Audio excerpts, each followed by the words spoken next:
eTravel Insiders Lounge. This is definitely one of our great insiders here, Dylan Lowe from the Ripple Movement. Talk to us about Ripple Movement, what you guys do. Well, you're a travel blogger. That's kind of got you into the travel world, right? Yep. The fundamental goal of that and the vision of it in the first place is to push the boundaries of travel blogging. Instead of just writing about generic travel tips and resources and inspiration on travel blogs and travel publications, I personally at least believe that travel bloggers have the potential, the social following and the audience numbers to raise massive amounts of awareness about particular social issues, things that aren't normally documented.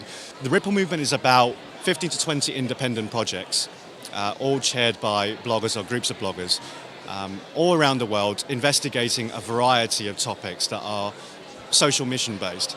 They will be live charted on a map that is going to track their movement in real time.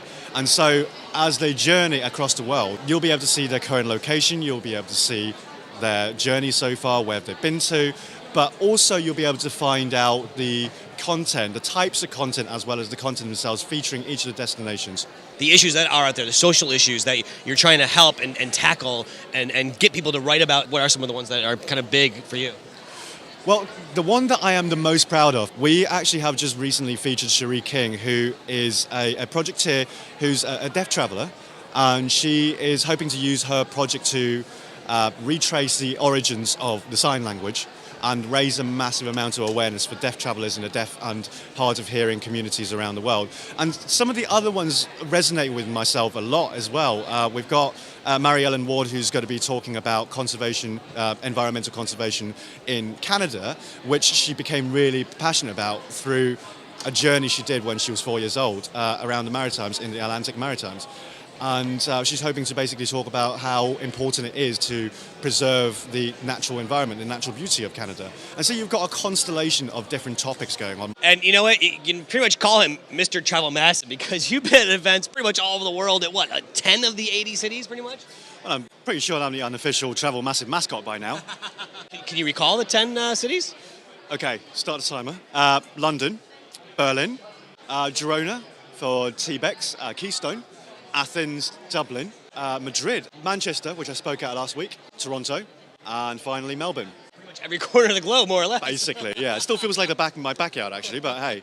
Of the 10 different cities you've visited for Travel Massive, can you see any similarities of the various chapters in various parts of the world? I would say that the similarity is that they all consist of communities. The people who live there, who constitute the local community of people who are really passionate about travel, be it that they're in the travel industry or in the travel content generation industry, or the bloggers, the writers, everybody else. I'd say difference is that they're all different fundamentally, because they're all run in different ways.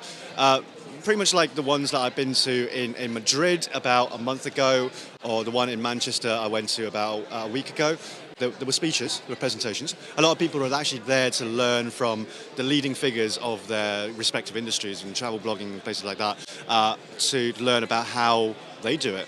But then the ones that we have in London, for instance, we have this monthly gathering, getting together and know what's the latest happenings in each other's lives, and it's very much sort of like a friendly exchange as opposed to a networking thing. So by the end of it, it's very much the people who go to Travel Massive that make the events. They're the very beating souls, the beating hearts of the events themselves. Dylan, you're doing some great stuff, and keep it up. Only 70 more chapters and counting to go visit, right? Absolutely, yes. All right. Good talking to you. Good talking to you too. Thanks a lot. Thank you very much.